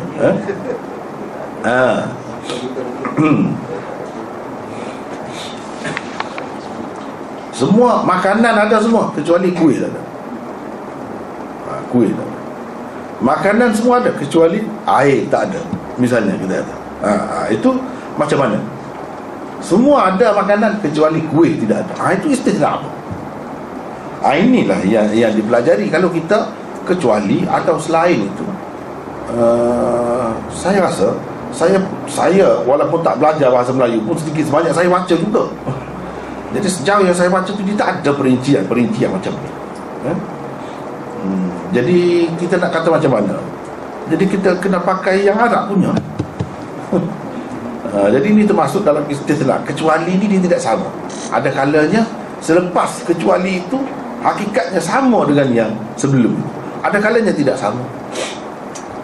Misalnya kita kata semua makanan ada di atas meja itu kecuali kuih. Kuih itu makanan, betul tak? Makanannya. Jadi itu istithna muttasil. Itulah istithna muttasil apa panggil? Baik. Kalau kita kata semua penunjuk perasaan hadir kecuali polis, jadi polis itu penunjuk perasaan kau? Tidak. Tidak. Bila tidak, orang lain tidak ada kena mengena dengan itu. Jenis lain lah. Itu istithna munqati. Termasuk dalam istithna munqati. Dalam Quran, ulama-ulama tafsir selalu apabila sampai ke situ dia bahas ini. Fasajadal malaikatu illa iblis. Semua malaikat sujud kecuali iblis. Kecuali iblis. Jadi iblis itu malaikat ke atau tidak? Situ dah bang. Mengikut kaedah ini. Ada yang kata iblis itu dari jenis malaikat juga. Seperti kita kata manusia lah. Ni bangsa, bangsa Melayu, bangsa India, bangsa macam-macam lagi, tapi manusia juga. Jadi ini pun begitulah, manusia juga hakikatnya sama. Tapi ada juga yang mengatakan iblis itu bukan malaikat, jenis lain. Bermakna dia pakai istithna, itu istithna munqati'. Itu benda istithna munqati' lah. Mana yang lebih tepat bagi saya, yang lebih tepatnya istithna munqati'. Istithna munqati' sama juga di sini. Walaupun asal dalam kaedah nahwu Arab, istithna yang asalnya, yang lebih utama, yang asalnya ialah istithna muttasil. Tapi berapa banyak yang dipakai ialah bukan istithna muttasil yang asal itu, tetapi yang dipakai ialah istithna munqati'. Dan itu lebih tepat.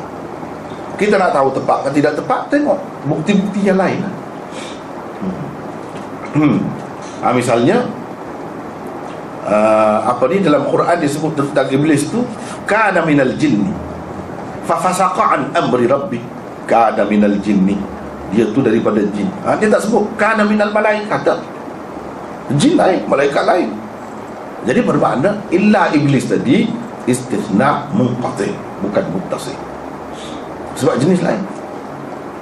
Jadi di sini ni illa ada guna juga, muttasil ke munqati'. Itu persoalan. Jadi ada khilaf ni, sama seperti di tempat lain, sebab yang ini pakai istithna muttasil, yang ini pakai istithna munqati'. Baik, cuba kita tengok seterusnya.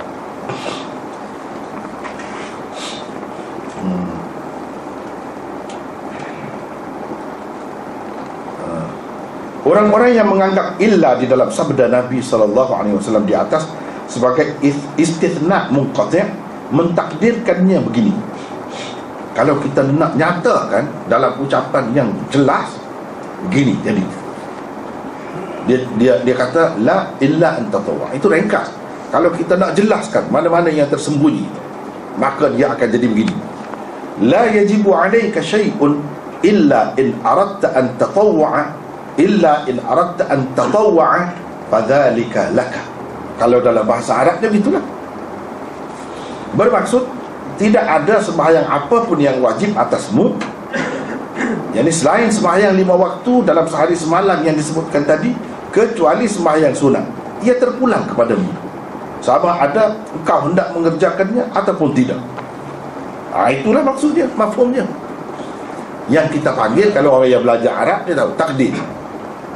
Bukan takdir tu takdir nasib lah, takdir lain ni. Takdir mengikut nahwu Arab. Takdir ni apa kita panggil? Bahasa Melayu saya pun tak tahu juga. Misalnya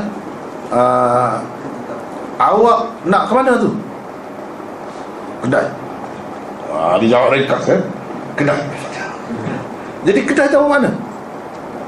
Kalau kita nak lengkapkan ayat itu, kita akan kata saya hendak pergi ke kedai.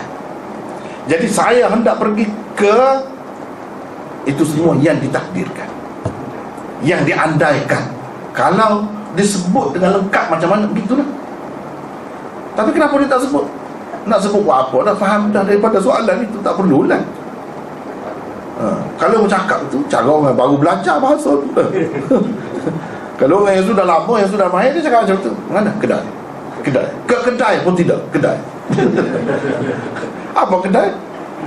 Kalau tidak dikaitkan dengan soalan itu, tak akan faham. Tiba-tiba kalau seseorang itu kata kedai, apa? Dia mesti dikaitkan dengan sebelum itu. Jadi begitu juga di sini. Dalam bahasa Arab ni banyak sangat. Kalau bahasa Melayu, bahasa mana-mana pun sebenarnya ada. Tapi dalam bahasa Arab lebih lagi. Itulah tempat yang menjadikan bahasa Arab ni susah.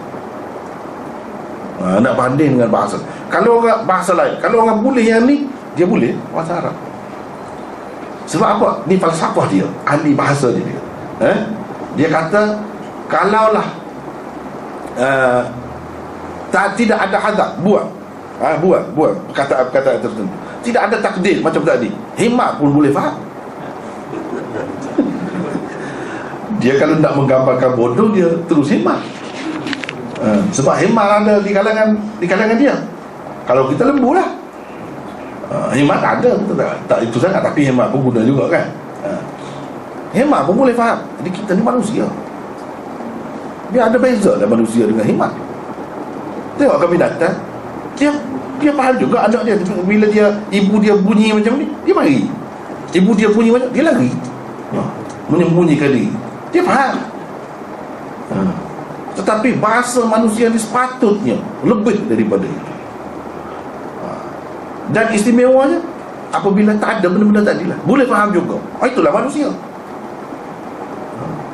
Dan memang pun kalau manusia ni diasuh, diajar bahasa-bahasa yang halus-halus macam tu, dia akan jadi bijak. Sebab apa? Dia boleh faham macam ni. Ini maksudnya macam ni, boleh faham. Semua boleh faham. Jadi seorang yang bijak. Dia kata kalau macam tu, laulal hazf wa taqdir la fahimal himar, kata dia. Kalau tak ada hazf dan takdir, himar pun boleh faham. Jadi dia tak mahu jadi himar lah. Jadi itulah yang ditakdirkan. Jangan kita kata mana mandai pula takdir. Dia terpulang kepada orang yang belajar lah. Dia nak takdir macam mana? Mana takdir yang lebih sesuai. Sebab Tuhan asal tak ada sebut pula. Tapi macam kita kata tadi, kamu nak ke mana? Kedai. Kita nak takdir macam mana? Cuba takdir. Saya kata saya hendak pergi ke kedai. Kalau orang lain nak takdir, saya hendak pulang ke rumah. Apa kena-kena? Orang tanya benda lain, dia cakap benda lain. Itu cara tak faham. Takdir yang betulnya macam tadi lah. Takkan ada takdir macam lain.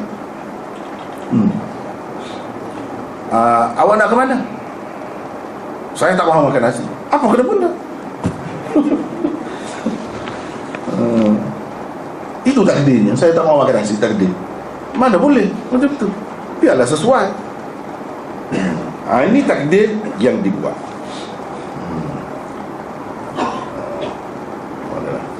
Dan baik, orang-orang yang menganggap illah di dalam sabda Nabi SAW di atas sebagai istithna muttasil pula, mengatakan istithna muttasil itu adalah asal dalam bab istithna. Oleh kerana ia asal, sepatutnya kita pakai itulah dulu. Iyalah, kalau nak pakai itu tu kalau boleh. Kalau dah tak boleh, nak pakai itu. Misalnya tak boleh ni dalam bahasa Melayu ada, tapi saya tak berapa tahu sangat bahasa Melayu. Maklumlah saya setakat darjah 3 je sebenarnya bahasa Melayu ni lah. Tapi kalau bahasa lain tu lebih boleh daripada bahasa Melayu. Misalnya dalam penyair Arab dia sebut, penyair Arab, apa dia sebut? Wa idzal maniyatu anshabat azfaraha, wa idzal maniyatu anshabat azfaraha alfaita kull tamimatin la tanfa'u. Itu penyair kata. Apa dia kata? Apabila mati, wa idzal maniyatu anshabat azfaraha, membuka cakarnya. Apabila mati membuka cakarnya, kamu akan dapati tidak ada satu pun azimat yang berguna lagi. Jadi mati tu ada cakar begini, saya pun tengok macam binatang buas. Dia gambarkan binatang mati. Mati tu digambarkan macam binatang buas. Kalau singa macam tu dah dengan kita, nak selamat? Tak selamat. Jadi begitulah juga dengan mati. Kalau dia sudah buka cakarnya, jadi di situ sebenarnya mati, siapa tengok, siapa tahu dia ada cakar ke tidak. Mati ni macam binatang buas, tak ada. Tapi itu perbandingan, perumpamaan. Mati itu diumpamakan dengan dengan binatang buas. Dan sesuatu yang sesuai dengan binatang buas ada sebut, iaitu cakar. Itu gambaran khayalan dia. Jadi benda-benda begini kena perhati. Benda-benda begini kena perhati. Walaupun kita kata apa ni, cakar itu asalnya binatang lah. Jadi mati itu binatang buas lah. Dah sebut ada cakar? Tidak begitu. Kita kena faham lah. Yang asalnya cakar ini binatang, disebut begitu. Binatang buas lah. Jadi mati ni binatang buas lah. Tidak. Kan kita faham, walaupun digunakan cakar di situ, tapi ia tidak bermakna binatang buas. Itu hanya perbandingan saja. Sama juga di sini, walaupun asal istithna itu muttasil, tapi dah kalau tak sesuai, kalau kita pakai sebagai muttasil, jadi bercanggah pula yang dengan yang tersebut sebelum itu. Jadi macam mana? Tidak ada sesuatu yang wajib selain itu, kecuali sesuatu yang wajib. Macam mana? Dah kita sudah nafi dah yang wajib itu, kemudian kita nak sabit pula yang wajib. Kalau mengikut orang yang pakai istithna muttasil ni, macam pakai pula lah. Tadi sudah nafi dah yang wajib, dah sudah nafi, kenapa ada pula witir tu wajib? Itu masalahnya. Sekarang timbul masalah. Kecuali kalau kita kata istithna munqati', yang wajib tak ada, yang ada sunat. Sunat dengan wajib ni beza, lain. Kalau kita kata yang wajib ada, bermakna tadi tu nafi untuk apa? Tidak ada sembahyang yang lain. Yang dinafikan itu untuk apa? Kalau ada lagi yang wajib. Tadi kan nafi wajib, kemudian masih ada lagi wajib. Apa makna? Itu akibatnya kalau kita pakai istithna ini muttasil. Sebab itulah, ialah benda ni benda khilaf, benda khilaf. Memang ada orang yang pakai muttasil tu, berapa juta, ramai orang yang pakai begitu. Ulama-ulama dalam mazhab Hanafi, mazhab Malik, dia pakai muttasil. Sebab itu dia kata ada lagi yang sunat, yang wajib selain daripada yang 5 waktu. Sekurang-kurangnya kata dia, sembahyang yang sunat apabila seseorang itu sudah buat, dia jadi wajib atas dia. Sebelum itu tidak wajib. Dia tahu ya begitu. Sebelum itu tidak wajib, sembahyang ni sunat, jadi wajib apabila dia buat. Kalau tak buat memang sunat. Dia pun tak berani juga, sebab tadi sudah nafikan semua wajib. Tapi dari mana-mana pula kita tahu bila kita sudah buat tu jadi wajib? Kenapa tu? Dia kata banyak contohnya. Misalnya nazar, kita bernazar nak buat benda ni. Tidak wajib atas kita asalnya, tapi bila kita sudah bernazar jadi wajib. Itulah maksudnya istithna muttasil, kata dia. Ialah masing-masing lah. Tapi kalau bagi saya lah, saya tak nampak begitu. Apalah dia nampak begitu, tak apa.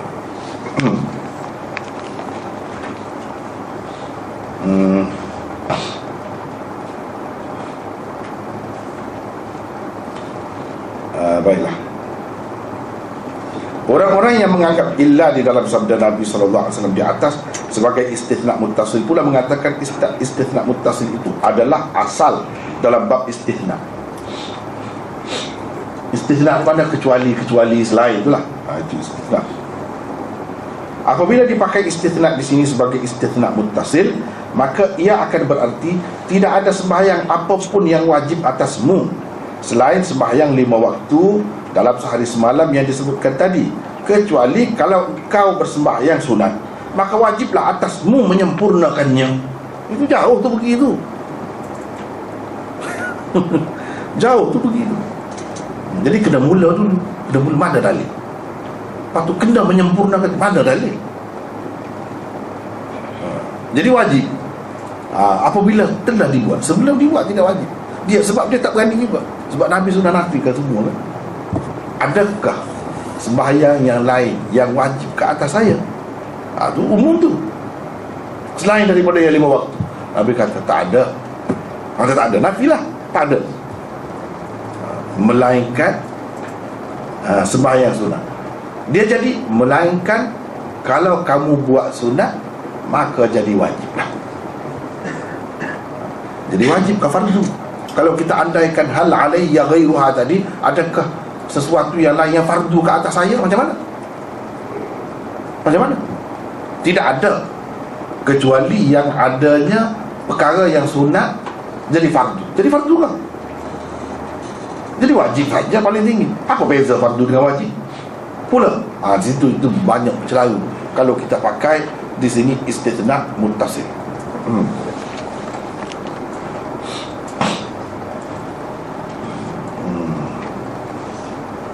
Ini kerana istithna muttasil selepas ayat nafi memberi erti itsbat. Memberi erti itsbat. Tidak ada siapa pun yang mengisbatkan sembahyang sunat itu sebagai wajib seperti sembahyang 5 waktu dari asal lagi. Dengan itu itsbat wajib di sini memberi arti wajib disempurnakan setelah memulakannya. Sebelum engkau mengerjakannya, memanglah ia hanya sunat. Tetapi apabila engkau sudah memulakannya, menjadi wajiblah atasmu menyempurnakannya. Maka tidak harus engkau membatalkannya dengan sewenang-wenang tanpa keuzuran. Keadaan orang yang telah memulakan bersembahyang sunat itu sama seperti seseorang yang bernazar untuk bersedekah. Sebelum ia bernazar, sedekah memanglah tidak wajib atasnya. Tetapi apabila ia telah bernazar untuk bersedekah, menjadi wajiblah atasnya bersedekah. Seolah-olahnya mereka mentakdirkan sabda Nabi tersebut begini. Ini takdir dia. Takdir dia pula. La yajibu alayka syai'un illa an tatawwa'a fayajib alayk itmamuhu. Tidak ada sembahyang apapun yang wajib atasmu selain sembahyang 5 waktu dalam sehari semalam yang disebutkan tadi, kecuali kalau engkau bersembahyang sunat. Illa an tatawwa, kalau engkau bersembahyang sunat, maka wajib atasmu menyempurnakannya. Jadi maka wajib ke atasmu menyempurnakannya itu tak ada dalam hadis, tapi itu yang ditakdirkan. Kecuali kalau engkau mengerjakan sembahyang sunat, memanglah sunat. Tapi bila engkau telah mengerjakan sembahyang sunat, maka jadi wajib. Ialah masalahnya sembahyang 5 waktu fardu ke wajib? Fardu kan? Fardu. Dan di sini kalau kecuali kalau engkau sembahyang sunat, sepatutnya jadi fardu lah. Dan istisna muttasil dia kena sama. Dia tak kata pula fardu, dia kata wajib. Dia kata wajib. Di situlah timbul masalahnya. Kalau kita kata istithna di sini, istithna muttasil. Dan banyak lagi lah contoh-contoh lain, bukti-bukti lainnya. Jadi ini termasuk dalam benda yang kena perhatilah. Kena perhati. Jadi mungkin orang kata kecuali sembahyang sunat. Bukan sembahyang sunat. Tatawwa' itu perkataan apa? Perkataan fi'il mudhari'. Tatawwa', engkau melakukan sembahyang sunat. Itu sepatutnya. Ya, saya pun tahu terjemah begitu tu betul. Tapi kalau kita terjemah begitu, itu maknanya terjemahan sesuai dengan selera mereka. Orang yang mengatakan istithna muttasil. Tapi saya dah tak terima. Saya nak terima yang jadi kita terjemah begini.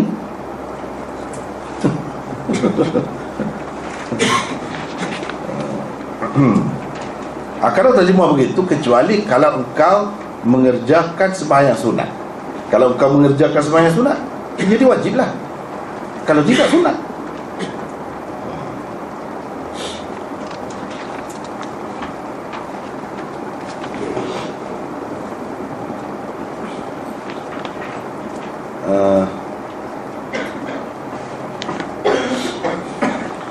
Orang-orang yang mengatakan istithna di situ adalah munqati', mengatakan kalau jadi wajib, biar bagaimanapun caranya, ia tidak sunat lagi.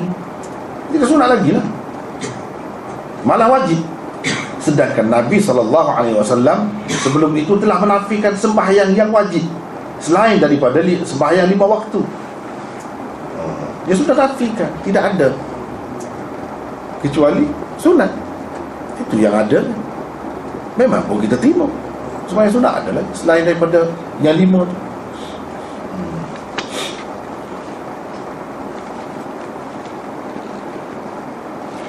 Golongan Hanafiyah dan Malikiyah bersepakat tentang istithna di dalam sabda Nabi SAW itu adalah muttasil. Mereka bagaimanapun berbeza pendapat tentang adakah sembahyang sunat yang telah dimulakan, jika dibatalkan atau dihentikan sebelum menyelesaikannya, wajib diqadha atau tidak. Khilaf pula di situ. Dia kata memang jadi wajib dah, tapi kalau kita berhenti, kena qadha ke tidak? Ada khilaf pula di antara mazhab Hanafi dengan Malik. Sebenarnya kalau kita belajar hadis ini, kalau kita tak faham gini, tak nampak keistimewaannya. Dan bagaimana ulama tu telah berbeza-beza pendapat. Walaupun mereka berbeza pendapat, kita sepatutnya tetap menghormati mereka. Kenapa? Kerana mereka pakai kaedah. Kaedah bukan ikut nafsu. Tengok boleh cerita ini istithna muttasil, yang ini kata ini istithna munqati'. Ini boleh kata sekurang-kurangnya. Selain daripada dalil-dalil yang lain tu kita tak bincang lagi. Itu saja dari sudut itu. Dia boleh kata berdasarkan kaedah ni dia kena jadi begini. Dia ikut kaedah. Sebab itu kita kena hormat. Sebab itu saya tetap hormat walaupun berbeza pendapat dengan orang lain. Kalau dia ada hujah, ada dalil, tak apa. Macam di sini memanglah kita saya, kalau saya lah, saya tak setuju. Tapi orang nak pakai macam tu pun terpulang. Sebab dia pun ada dalil juga. Kenapa kita tak pakai macam tu? Sebab kita rasa dalil dia kurang kuat. Tu dalil dia kurang kuat. Kalau dia merasa kuat juga, terpulang. Silakan. Silakan terima pendapat itu. Memang orang terima dah pun. Terima dah. Tapi cuba tengok. Ya mungkinlah kita kata, yalah kalau dengar saya hurai, nampak istithna munqati' itu lebih kuat. Mungkin kalau dengar orang lain pula, ya istithna muttasil pula lebih kuat. Kalau dengar yang ini dalil. Dengar yang itu pula dia sebut pening. Memanglah. Memanglah kalau kita tak cukup asas dia, kita pun tak tahu yang mana satu ni. Jadi bagi aku nak pakai yang mana? Dia sebenarnya itu sebab kita belajar sampai ke satu peringkat kita boleh menentu ini lebih kuat, ini kurang kuat. Tapi setelah letak semuanya dalil masing-masing itu di depan, baru adil. Baru adil. Saya sedikit ada pengalaman lah. Ada pengalaman sebab belajar dengan orang yang tidak bermazhab Syafi'i.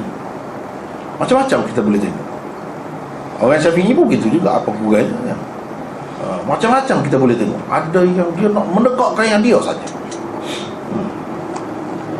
dan dia robohkan habis hujah-hujah Syafi'i. Ada juga yang ada yang sederhana, ada yang tidak begitu, tak boleh begitu. Jadi yang seeloknya ialah yang cermat sebenarnya.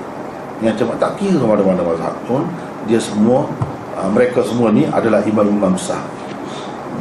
Ada faedahnya. Dan sekurang-kurangnya kalau kita ikuti perbincangan ni, kita tahu rupanya antara sebab jadi perbezaan mazhab ni kerana perbezaan pandangan dari sudut ilmu nahwu.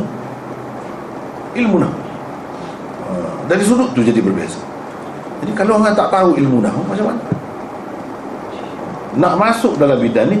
Kena banyak perkara. Antaranya ialah ilmu nahwu. Kalau tidak, apa yang orang bincang pun kita tak tahu apa.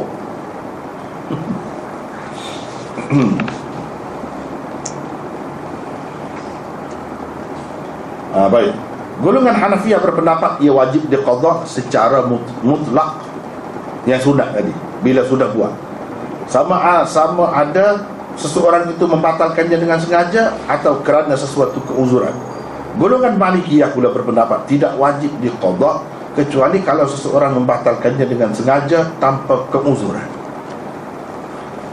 Jadi panjang dah kita bincang ni. Kemudian nak hujah lain pula bagi kedua-dua golongan tu. Rasanya tak sempat dah kita hari ni, setakat tu lah. Hujah lain pula, nak tengok dari sudut lain pula selain daripada sudut nahwu tadi, mana lebih kuat. Bagi saya katakan yang lebih kuatnya ialah, kalau kata yang tadi dari segi istithna tu istithna munqati'. Kemudian hujah-hujah lain nanti tengoklah macam mana. Bagi saya tetap lebih kuat di sini yang orang-orang yang mengatakan tak ada yang wajib selain daripada yang 5 waktu. Yang lain-lain semua sunat belaka.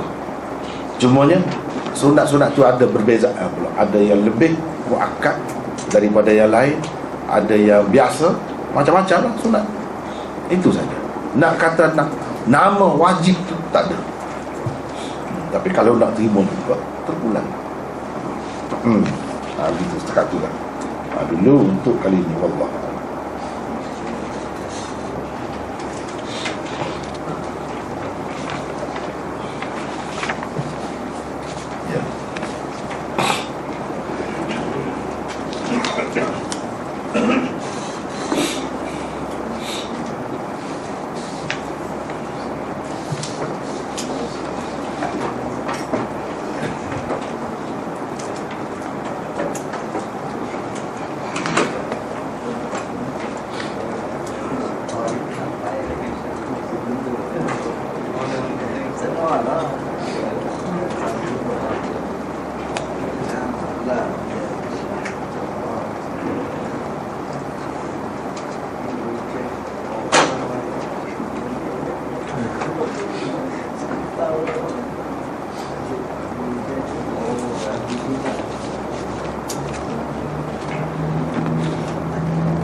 Ada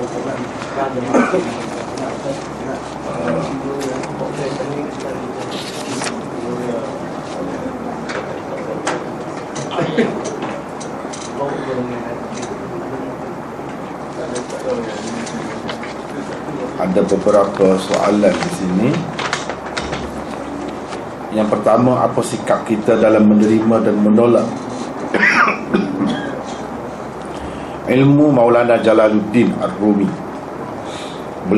Benarkah beliau seorang penganut Syiah? Apa kandungan kitab Al-Mathnawinya?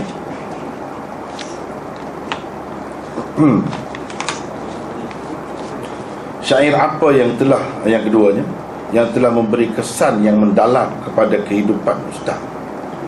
Mohon bacakan syair tersebut, tak kira Arab, Urdu atau Parsi. Yang ketiga, ada yang berkata pada saya, jika dibandingkan susunan kitab antara susunan kitab-kitab fiqh Syafi'i dan Hanafi, maka susunan kitab fiqh Hanafi sangat sukar untuk difahami. Benarkah? Itu soalannya. Jadi berkenaan dengan Jalaluddin Rumi, dia bukan penganut Syiah. Itu yang pertama, bukan Syiah. Dia seorang Sunni dan Sufi. Kemudian kandungan kitab Masnawinya itu, banyak daripadanya sebenarnya sebagai mentafsirkan Quran dan hadis itu, cuma dengan bahasa dia sendiri. Dia banyak mengandungi kisah-kisah ibarat, kita panggil kisah-kisah ibarat, syair-syair dia. Jadi itu yang menarik, sebab contoh-contoh yang dia bagi itu memang tak pernah disebut oleh orang lain. Itu antara yang menarik. Antara contohnya yang saya pernah bagi dalam Bukhari dulu, dalam Nota Bukhari saya pernah bagi, iaitu bila Nabi SAW tu, Jibril tanya dia, suruh baca. Dia kata dia tak tahu baca. Beberapa kali dia ditekan, setelah ditekan tu barulah dia boleh baca. Dalam cuba perhati semula di situ, saya petik kata Maulana Jalaluddin Rumi. Dia kata ibaratnya Nabi SAW pada ketika itu seperti seekor harimau yang membesar di kalangan kambing-kambing. Tengok contoh dia, di kalangan kambing-kambing. Ada ke macam tu? Tak kira lah. Tapi benda ni boleh berlaku. Manusia ada membesar di kalangan binatang-binatang, di kalangan gorila. Dia jadi macam mana? Benda ni boleh difikir. Jadi dia kata harimau itu perangai dia oleh kerana makanan, cara makanan dia, pergaulan dia, suara yang dia dengar sekeliling dia, tak ada yang lain selain daripada kambing. Dia pun jadi macam kambing juga perangai. Dan dia bertebik. Dia tidak mengaum, harimau itu. Lamalah keadaan dia begitu, sehingga ke suatu masa apabila masing-masing kumpulan ini pergi minum air di satu sungai yang jernih. Satu sungai yang jernih.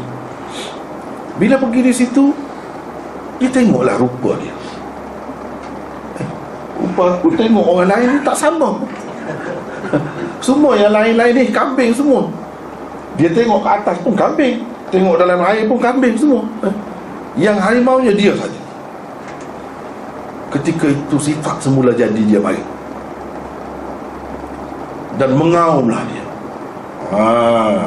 Baru dia sedar diri dia. Sebelum itu terpendam. Tetapi fitrah semula jadi sesuatu tu, dia akan nyata juga. Jadi nyatalah pada hari itu, oleh kerana ada sebab-sebab untuk dia nyata, terselak, dia mengaum. Bila dia mengaum tu, dia bukan mengaum saja, terus dia terkan kambing yang sepatutnya jadi mangsa dia, yang mana semua harimau lain, binatang buas lain jadikan mangsa kan dia kambing tu. Jadi begitulah yang dilakukannya. Cuba tengok perbandingan dia, cantik. Jadi manusia ni kadang-kadang dia suka kelainan. Betul, memanglah yang paling utama bagi kita, rujukan utama segala-gala indahnya Quran lah. Itu tak nafi semuanya. Tapi manusia ni dia suka kelainan, kepelbagaian. Kalau kita nak tengok kepelbagaian dalam sastra Islam ni, tu tengoklah dalam Jalaluddin Rumi. Misalnya contoh tadi. Jadi begitulah dengan Rasulullah sallallahu alaihi wasallam. Dia membesar dalam masyarakat biasa, umum. Dia tak sedar, dia biasa. Sehinggalah ke masa itu, apabila disedarkan dia tentang hakikatnya, keadaannya yang sebenar, barulah dia sedar ya dia ni berbeza daripada orang lain. Apabila berbeza tu berbeza, keluarlah segala-galanya yang Allah SWT bekalkan dalam jiwa dia tu untuk jadi seorang Nabi. Begitulah, itu perbandingan. Jadi itu kan menarik. Dan banyak lagi lah contoh-contoh yang lain yang seumpama itu. Jadi itulah antara sebab Maulana Jalaluddin Rumi ni dia jadi pengaruh dia besar, orang suka dengan dia. Kalau untuk kelainan itu, kemudian dengan bahasa dia yang indahnya, itu memang satu kelebihan dia. Sehingga Maulana Anwar Shah Kashmiri kata, kalau dalam dunia ni ada beberapa saja kitab yang ajaib. Kitab yang ajaib, satu Quran. Quran itu memanglah itu kalamullah. Yang kedua hadis. Yang ketiga Masnawi, Maulana Rumi kata dia. Yang keempat kitab Hidayah, kitab fiqh Hanafi itu Hidayah, itu kitab ajaib kata dia. Dan saya pun ada kitab dia ni, yang biasa dan yang syarah, Maulana Ashraf Ali Thanwi syarah 12 jilid. Ini nak kupas lah maksud dia, bahasa dia yang cantik tu. Cuma ada pada tempat-tempat tertentu tak tahulah adakah diselit madsus, orang panggil madsus, yang dimasukkan oleh orang-orang yang tidak bertanggungjawab, bukan yang dia sebenarnya, atau dia itu wallahu a'lam. Kalau kitab-kitab lain boleh orang buat, boleh orang pesongkan, apalagi kitab dia bukan orang baca macam hadis. Jadi ada beberapa tempat tu macam Syiah pula dia, yang sepatutnya tidak begitu. Sepatutnya tidak begitu. Ada beberapa tempat tu fahaman wahdatul wujud, itu memang wahdatul wujud memang dia faham gitu, memang sama seperti Ibnu Arabi lah, dari sudut tu. Tapi dari segi wahdatul wujud dia tu banyak lagi dibincangkan oleh ulama. Jadi kesimpulannya, ada yang pertikaikan, ada yang menerimanya, tetapi sepatutnya kita terima mana yang tidak bercanggah. Mana yang bercanggah bukan kitab dia, kitab Syekh Abdul Qadir Jailani sendiri, Ghudiyatul Talibin itu kita ada. Sehingga pelik kita rasa, macam mana dia boleh masuk benda macam ni, ya ke dia ni? Jadi itu susahlah kita nak kata. Kalau betul dia, dia tersasul lah, kita tak boleh ikut dia di situ. Kalau tidak dia, maka dia tak ada kena-mengena, dia tak akan berdosa kerana sesuatu yang tidak dibuat oleh dia sendiri. Orang yang jahat, yang menopok tambah kitab dia, itulah yang berdosanya. Begitu saja saya boleh kata. Di setakat ni saya tak ingat syair-syair dia ni, tak ingat. Saya pun tak ambil berat sangat benda-benda ni. Terutamanya banyak perkara saya tidak setuju juga sebenarnya. Dia dalam lebih-lebih tu kan, penyair-penyair Farsi, penyair-penyair Urdu ni, kadang-kadang penyair-penyair Arab pun kadang-kadang dia jadi macam ada juga macam puak-puak homoseks ni. Ada juga gila pada lelaki, ada juga. Jadi bayangan-bayangan itu, benda-benda yang mengarut-mengarut ni ada jugalah. Jadi sebab itu saya tidak buat rujukan, dan tidak sepatutnya kita buat rujukan sebenarnya, sekadar untuk menambah, menukar suasana, nak tengok pemandangan yang lain, sekadar tu saja. Saya pun tidak minat, tapi saya beli buku-buku tu, saya beli. Nak kata baca sangat pun tak ada masa, dan tak perlu sebenarnya kepada benda-benda itu. Yang ketiga, ada yang berkata pada saya, jika dibandingkan antara susunan kitab-kitab fiqh Syafi'i dan Hanafi, maka susunan fiqh Hanafi sangat sukar untuk difahami. Benarkah? sebenarnya dalam kitab-kitab fiqh dulu mazhab mana pun dia ada yang susah, ada yang senang. Yang susah tu kalau Syafi'i pun apa kurangnya, tengok Minhajul Talibin, As-Sirajul Wahhad, syarah dia juga. Tuhfatul Muhtaj, syarah dia juga. Mughnil Muhtaj, syarah dia juga. Mahalli Qalyubi Umairah, syarah dia juga. Cuba tengok. Kita nak faham ibarat dia tu lah bukan senang. Sebab itu orang hormat sangat Imam Nawawi, sebab dia hebat. Dalam kitab yang kecil saja dia masukkan lautan, berapa lautan dalam kitab dia. Jadi kita orang baca syarah, kalau tidak tak faham. Bukan senang. Jadi yang misalnya Anwar Shah Kashmiri kata Hidayah, dia memang satu kitab yang istimewa lah, memang ajaib. Tapi sebenarnya itu dia tengok dari sudut mazhab dia. Kalau tengok kepada kitab lain, sebenarnya tak kurang juga hebat dalam mazhab Malik kalau misalnya. Sebab orang zaman dahulu dia memang pilih cara tu, semakin susah, semakin penuh dengan kaedah, itu yang lebih bernilai, yang lebih bermutu. Mereka utamakan itu. Jadi akan dianggap sebagai orang yang hebat lah kalau dapat tulis begitu. Itulah sebenarnya ada, bukan fiqh Hanafi saja, tapi memanglah tak nafi lah, fiqh Hanafi itu memang istimewa. Kemudian cara dia bahas tu memang, terutama kitab Hidayah tu lah, kitab Hidayah, Syarah Wiqayah, itu kitab-kitab dia tu, kalau fiqh memang istimewa lah. Kemudian dalam Syarah Tirmizi semalam ada disebutkan berkenaan Muhammad Al-Hanafiyah, iaitu anak Sayyidina Ali bersama hamba perempuan dari Bani Hanifah. Mohon Maulana jelaskan konsep sebenar perhambaan. Adakah tata cara pergaulan dengan hamba perempuan pada zaman jahiliyah diterima pakai pada zaman Rasulullah SAW dan zaman sahabat? Ini saya secara ringkas lah jawapannya. Nak kata semua tu tidak, tapi sebahagiannya betul-betul sama seperti zaman jahiliyah. Banyak daripadanya telah dibaiki, diubah solat. Diubah solat. Misalnya dari segi perhambaan itu sendiri, sejak zaman jahiliyah Rasulullah timur juga, tidak kata haram tu, tidak. Benda ni tak pernah diperkenalkan oleh Islam, oleh mana-mana Nabi pun dulu tak pernah. Dia bermula daripada orang kafir, daripada jahiliyah. Jadi konsep tu sendiri pada dasarnya, asasnya memang diterima lah. Oleh kerana orang buat gitu, kita pembuat juga adalah hikmatnya. Jadi oleh kerana saya nak ringkas di sini, secara mudah sajalah, ringkas sajalah. Jadi banyak perkara yang diubahnya, antaranya tidak boleh dikongsi. Tidak boleh dikongsi. Hamba tu kalau disetujui tak boleh dikongsi, seorang tu saja. Dan bila dia tu dapat anak, dia ada pula banyak istilah dalam Islam ni perkenalkan. Istilah misalnya ummu walad, dia tidak boleh jual beli lagi, dan tidak boleh orang lain pakai, tak boleh.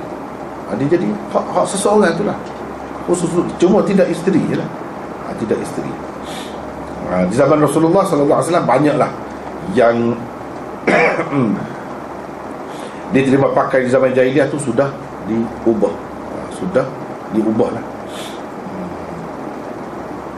Yang kedua, adakah pergaulan dengan hamba perempuan sehingga menghasilkan anak diharuskan dan tidak memerlukan melalui proses perkahwinan biasa? Ya, itu dibenarkan. Dalam Quran pun ada apa ni dia kata, walladzina hum li furujihim hafizun illa ala azwajihim aw ma malakat aymanuhum. Itu dalam ayat tu jelas, ma malakat aymanuhum tu hamba perempuan.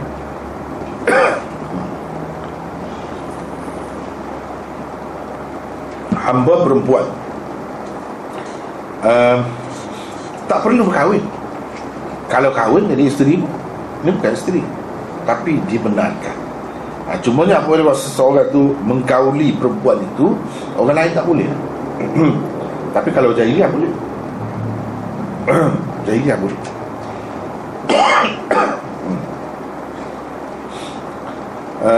Yang ketiga, sekiranya ia diharuskan dahulu, apakah kedudukan keharusan akan perkara itu pada zaman kita sekarang ni? Macam mana? Harus dahulu, sekarang ni.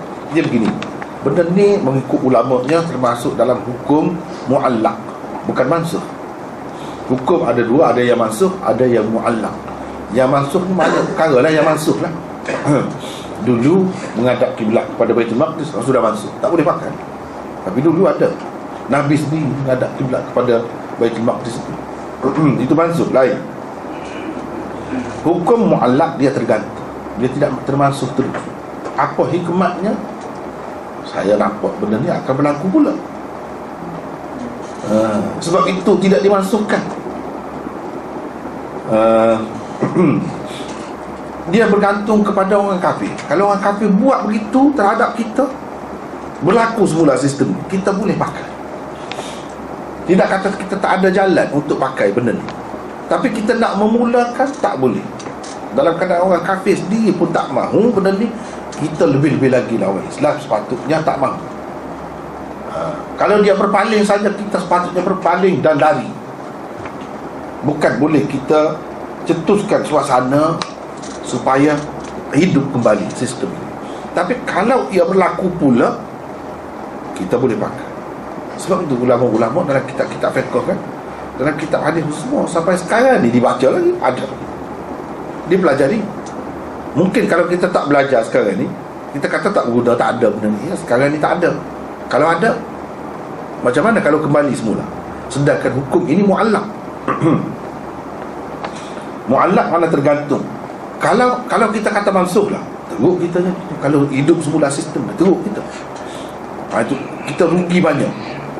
Dan menjadi gigit jari lah orang kata. Sebab apa? Orang kafir boleh buat begitu terhadap orang kita, adik-adik kita, mak kita, mak saudara kita, perempuan-perempuan kita, sanak saudara kita yang perempuan, dia boleh jadikan hamba. Dia buat sesuka hati. Kita tak boleh buat apa. Jadi sebenarnya Islam menerima benda ni sebabnya untuk mengekat supaya orang kafir tu terfikir. Sebab manusia ni semula jadi dia tak boleh. Kalau adik-adik dia, isteri dia dijadikan hamba saya, jadi isteri orang, digauli oleh orang, dia tak boleh. Itu sensitif sangat. Bangsa mana-mana, agama apa, dia akan terasa. Jadi Islam buat tu sebagai tindak balas, supaya dia tidak sedar hati. Kalau tidak, tak apa kita perang dengan orang Islam. Kalau orang kita jadi tawanan pun, jadi tawanan sajalah, dia akan jadi hamba abdi seperti kita buat kepada dia. Dia tak boleh buat salah dari segi agama dia. Dia boleh kata begitu. Tapi kalau hukum dia tetap ada, dia tak boleh kata begitu. Sebagaimana kita berasa sedih, susah hati, orang Kelantan kata sengat, berasa sengat. Kita sengat, dia pun sengat juga. Sama-sama sengat. Baru patut macam tu. Jadi walaupun kita berbeza, kita dari segi hukum hamba tu tak sama 100% dengan dia, tapi boleh juga kita buat hamba. Itu beza. Kemudian jika sudah diharamkan, tak ada diharamkan lah. Bila diharamkan zaman tabi'in atau selepas tabi'in. Dan kenapa ia diharamkan? Diharamkan itu oleh kerana orang kafir tak suka, kita pun nak gila. Sekadar tu saja. Bukan kata haram betul daripada Allah SWT. Tak ada ayat satu pun yang mengharamkan. Tapi kita tak boleh mulakan benda ni, tak boleh. Itu saja ya. Rasanya cukup dah. Kerana Allah.